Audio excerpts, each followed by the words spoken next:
Yo, what it do? SRT gang. It's your boy with the fat SwaggyReacts, and we are back with another reaction video, man. And y'all already know what time it is. Shouts out to MR.BALLEN, of course, and salute to all the new subscribers that I've been getting lately, man. Salute to all the new ones if you guys are checking out this video for the first time. But today we're gonna be checking out a MR.BALLEN video, man. Like, this riddle will kill you. Distressing images. So like, share, comment, subscribe, gang. I'm on the road to 100K, short and sweet. This is a short video, so we're gonna go ahead and hop into it, bro. Let's get this video to 200 likes. Let's get into it, gang. Let's go.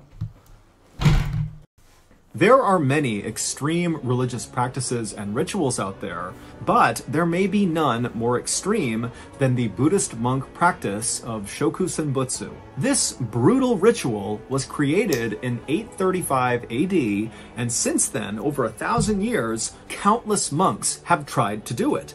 However, only 24 have ever actually been successful.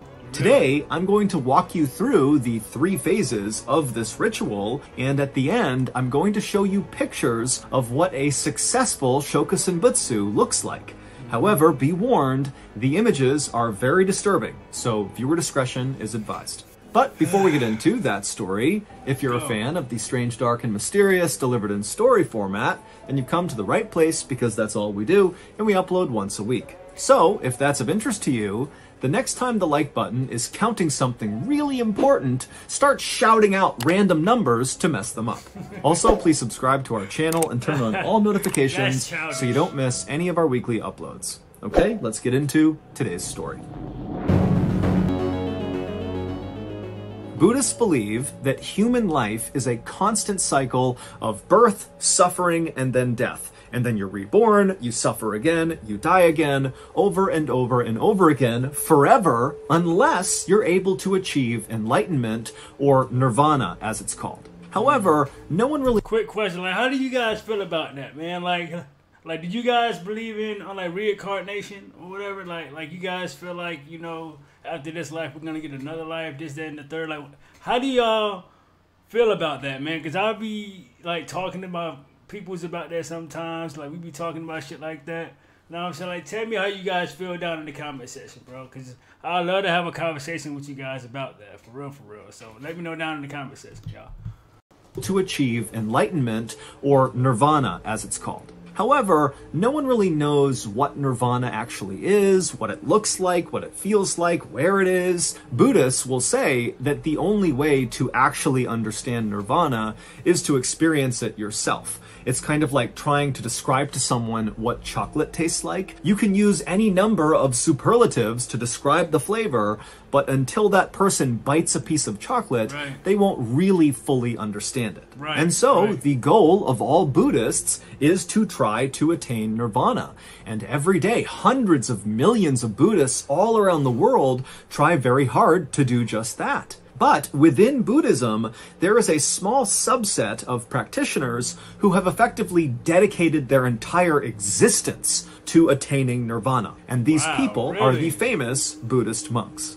It is extremely difficult to become a Buddhist monk because the sacrifice is enormous. You have to leave your family, your friends, society, all your possessions, your name, your status, everything, and go live in a monastery, which is a kind of isolated place where monks live. And there you will spend your life living this very simple, very strict religious life where basically all you do is try to attain nirvana. Right, bro. Like, and I know in certain like certain countries and stuff, bro, it's really like that. As far as like, bro, if you like dedicate yourself to these people, then you literally have to leave your entire life behind, bro. You just basically like become a blank person with no name, no family, no none of that, bro. They pretty much rename you and just pretty much control you, bro. You get what I mean? In certain tribes and shit like that, bro. Like, that shit's real out there, bro.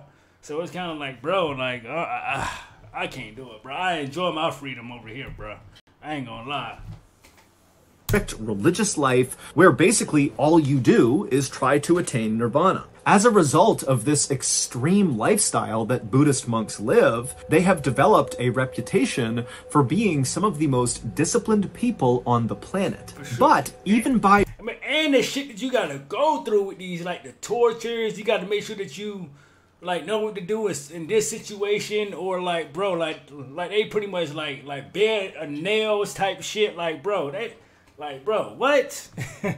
It's crazy, bro. Like, this is all stuff that I've read about and I've seen on, like, movies and shit like that, bro. Like, by Buddhist monk standards, their sacred ritual of Sokushinbutsu takes discipline to a whole nother level. For real. Like, bro, like beat you up for, like, hours of type shit, bro. Have you in weird-ass positions, like, tied to trees, like, in weird positions type shit to make you more, like, I'm guessing, flexible or whatever. Like, bro, like, they'll, like, tie your legs up like that. Like, know what I'm saying? Like, what? That shit's crazy, bro. Shit's crazy. Last week, our company decided that we needed to hire a graphic designer. And so I got tasked with finding candidates. Now, I got no idea how to do that. And so naturally, I went on Google and I looked up, where can I find good graphic designer candidates? But I accidentally wrote malnourished, angry saltwater crocodiles instead of good graphic designer candidates. Like, bro, how did you misspell it like that badly, my God? It's an easy mistake to make. But because I didn't catch it, before long, me and old Single Lung were stuck up in northern Australia, up to our lacrimal puncta in Crocodilus porosus. Now, of course, me and Lung did our... Like Crocodilus what? What? Did we hear that again? To our lacrimal puncta in Crocodilus porosus. Now, of course... Crocodilus morosis. What the fuck? Of course, me and Lung did our best to try to calm these beasts down and try to teach them graphic design to make the most of this work trip. But these salties were just not that interested in graphic design, and they lacked basic finger dexterity. And so it was as we were sitting up in this tree, hiding from this bask of angry salties down below, that old Lung jumped up and threw a javelin directly into my heart and said, "Apa miertnem hesnalod ZipRecruiter," which of course in Hungarian means, "Dad, why didn't you just use ZipRecruiter?" And boy was old Lungy right. ZipRecruiter uses its powerful technology to both find and match the right candidates to your job. ZipRecruiter also has a user-friendly dashboard with a full suite of tools that will allow you to filter, review, and rate your applicants all in one place. And now, with the invite to apply feature, it lets you immediately access a list of candidates with qualifications that match your job description. See a candidate who'd be perfect for your job? ZipRecruiter makes it easy to send a personal invite to them and other top choices. See how much easier hiring is with ZipRecruiter, which is the #1 rated hiring site according to G2 satisfaction ratings as of January 1st, 2022. 4 out of 5 employers who post on ZipRecruiter get a quality candidate within the first day. And now you can try ZipRecruiter for free by going to ZipRecruiter.com/MrBallen. Again, that's ZipRecruiter.com/MrBallen. ZipRecruiter, the smartest way to hire. Okay, back to the story. Yes, sir. Fine. That's fine. That's fine. Speaking of that, like, I need a team, bro. I need an editor. I need a thumbnail maker. Like, I need all that type of shit, bro. If any of y'all know anybody to do that, send me their Instagram or hit me up on Instagram or TikTok, whatever. Just hit me up, guys. Know what I'm saying? If you guys know anyone that can help me with those type of things, you get what I mean? Sokushinbutsu was created over 1,000 years ago up in the rugged mountains of northern Japan by a sect of Buddhists called the Shingon. And the Shingon believed that you could attain nirvana through physical punishment. And out of that idea was born the incredibly brutal Sokushinbutsu ritual. In short, Buddhist monks can choose to participate in this ritual, and if they successfully complete it, they might attain nirvana. But they won't know. Hold up, and then might on top of that. So it's like, bro, you don't do all this for pretty much, and then if you don't even get what you was looking for, you literally did all this torture and all that shit for nothing, bro. What? Until the ritual is over.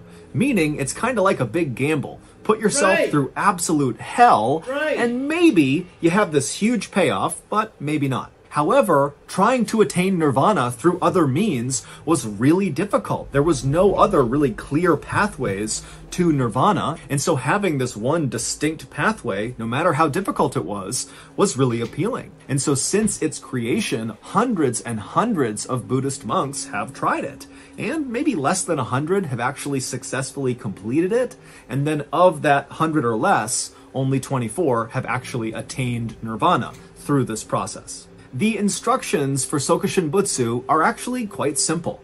There are 3 phases. Phase 1 is called Moku Jikagayo, which roughly means tree-eating training, and it's primarily focused on the monk's diet.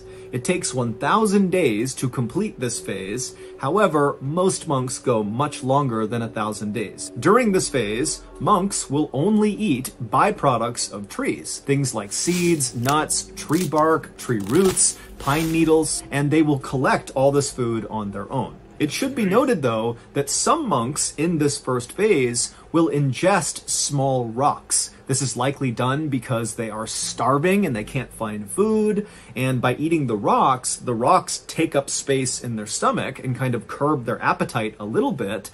But because they don't actually digest the rocks, they're not technically breaking the phase 1 diet restrictions, and so they can continue on with this ritual. Additionally, during this first phase, the monks adhere to a very involved and strenuous physical exercise routine, and then whenever they're not foraging for food or exercising, they are meditating.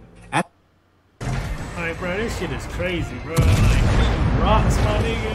Nah, bro. Eating rocks. At the end of the 1,000th day of phase 1, if the monk has survived, because sometimes phase 1 monks do die mostly from starvation, it is up to them if they are ready to move on to phase 2. This decision ultimately comes down to whether or not, 1, the monk actually adhered to the strict rules of phase 1, something really only that monk would know, and then 2, whether or not the monk actually believes they are spiritually ready to move on to phase 2. Phase 2 is much shorter than phase 1, but it is significantly more challenging. And so the monks going into phase 2, they really need to kind of bring their A game and have no second thoughts. They need to be fully committed to phase 2 in order to successfully complete it. For reference, most of the 24 monks who successfully attained nirvana through this ritual repeated phase 1, 2, or even 3 times just to make sure they really were ready. Phase 2 is called Nyojo, and it roughly translates to deep meditation. But a better way to think about what this phase entails is these monks need to enter into a sort of trance-like state, almost like an out-of-body experience, because what they're going to go through in this phase is so physically uncomfortable that unless you're able to kind of detach mentally, there's just no way to go through with it. And so during the second phase, the monks will sit down and meditate basically constantly for 100 straight days. And during that time, they don't eat any more tree byproducts or rocks. Instead, they have a liquid diet. They drink a little bit of salt water, and they drink a lot of a very particular kind of tea. The tea is made from Toxicodendron verniculum tree bark, which contains the same toxin in poison ivy. Meaning, for phase 2... Drinking, like, they technically drinking poison ivy, bro? And then they sitting there meditating for 100 days, bro. What? 100 days? Yo, this is crazy. Contains the same toxin in poison ivy. Meaning, for phase 2, you basically just sit alone by yourself for 100 days while simultaneously drinking a poisonous tea that causes a massive allergic reaction inside of your throat and stomach that causes an intense itching sensation inside of you that you cannot physically itch. Also, this poisonous tea gives you explosive diarrhea and it makes you vomit. A lot. Yo, ain't no way in the hell, bro. Ain't no way. And then these people sitting here going through this, right? And they're meditating or whatever, right? So it's like, my nigga, like, what? Get diarrhea ain't...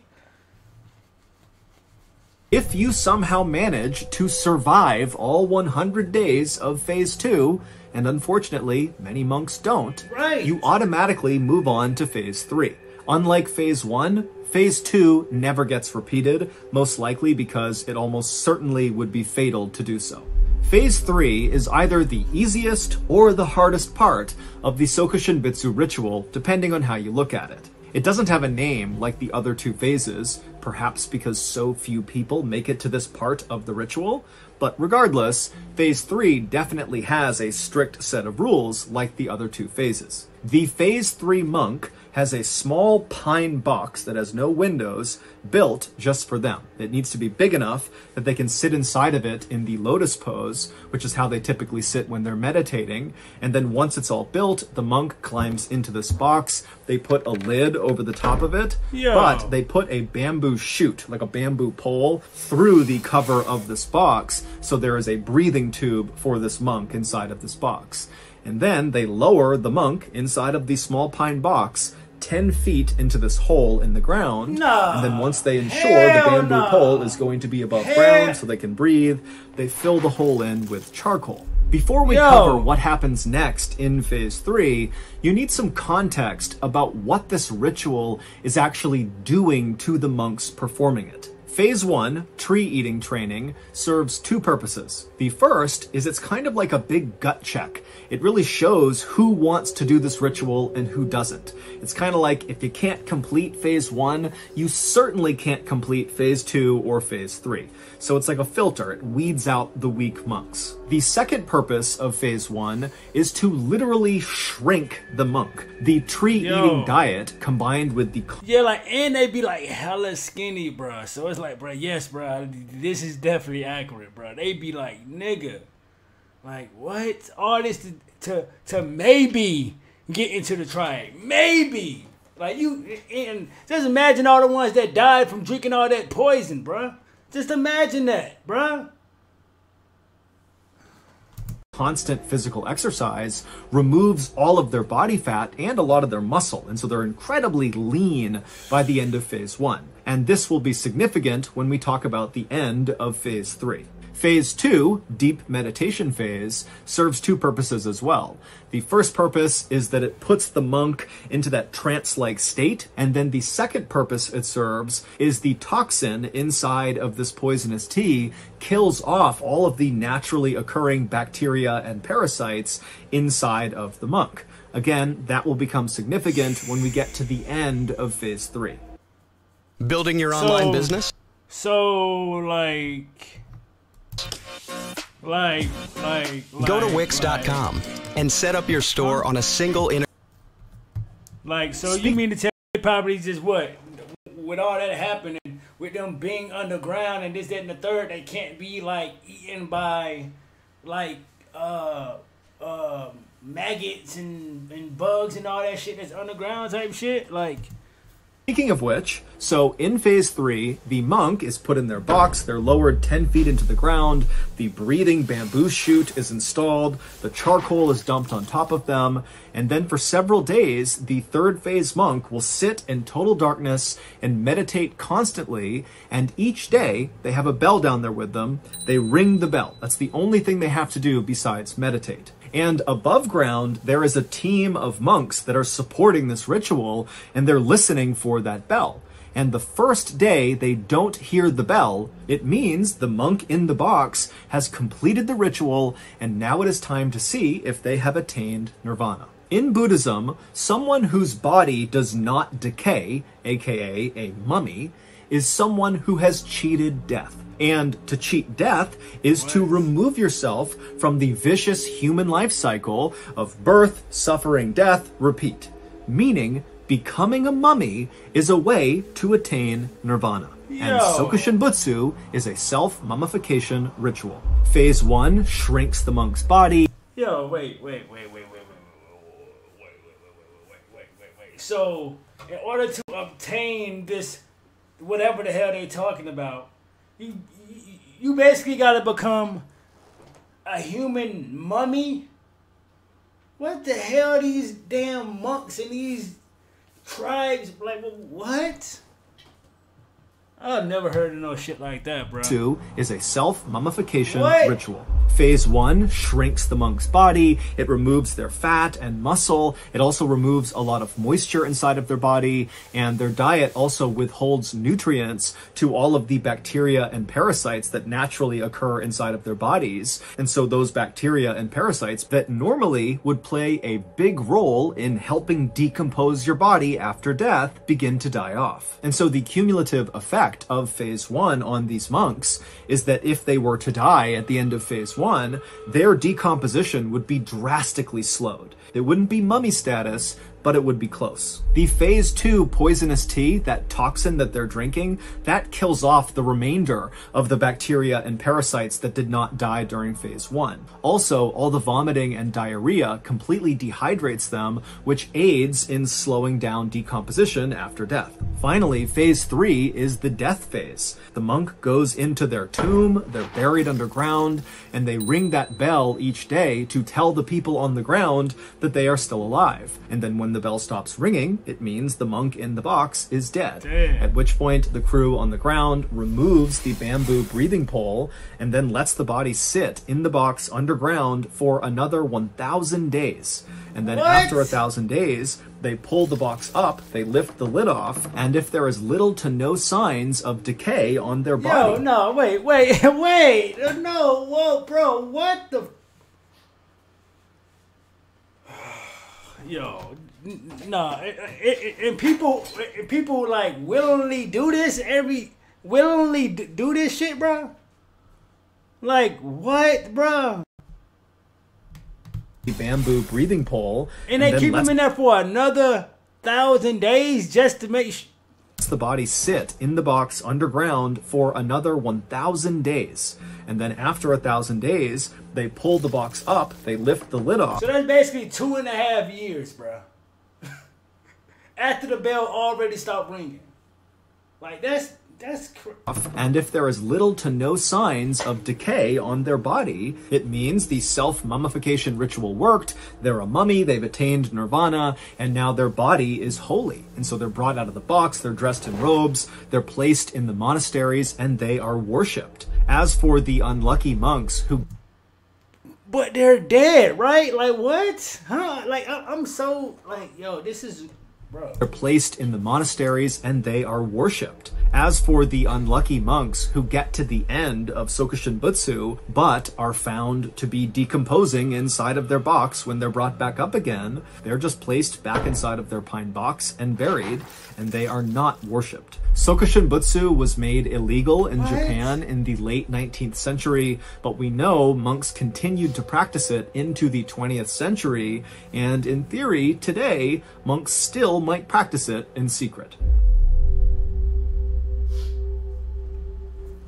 So that's gonna do it. If you got something out of today's... I'm not gonna lie, bro. I knew about the monk shit, but I didn't know about all that, bro. Like all that shit that goes on. Episode. Like all that shit that goes on, and them doing all that for keeping them in a pine box and for odd amount of days, and then when the bell stopped ringing, keep him in there even longer. Like that's crazy to me, bro. Shouts out to Mr. Ballen. My mind is blown, bro. And those were distressing images, bro. That was crazy, bro. Like what? Bro, I need to meet Mr. Ballen, bro. I need to meet this guy. Just have an interview with this man, bro, and just try to just get in the mind of Mr. Ballen, bro, because this man is crazy. And like he's just so creative when it comes to these stories, bro. Like, bro, we gotta make that happen. We gotta make that happen, bro. Tell me how you guys feel about the video, man. Like, share, comment, subscribe, gang, and wow, and SRT gang. I am out this thing, man. Let's get it.